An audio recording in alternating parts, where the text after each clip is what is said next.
આપ જોઈ રહ્યા છો A9 ગુજરાતી ન્યૂઝ કામરેજ સુરત.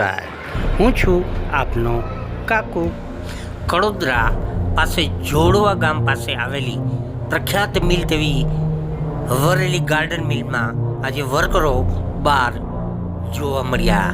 એનું કારણ જાણવા મળ્યું નથી, પણ બહારથી વાત મળી કે વેતનનો કોઈ પણ કારણસર આજે કામે લાગ્યા ન હતા અને બહાર હડતાલ જેવું વાતાવરણ કરીને ગાર્ડનની પાછળ એટલે કે આગળના ભાગે તેઓ બેઠા અને શાંતિથી કોઈપણ જાતનો ઘોંઘાટ વગર પગાર વધારાની માંગ સાથે કે વેતન વધારાના આ હિસાબે શું આના પગલાં લે છે ગાર્ડન મિલ તરફથી તે જોવાનું રહેશે.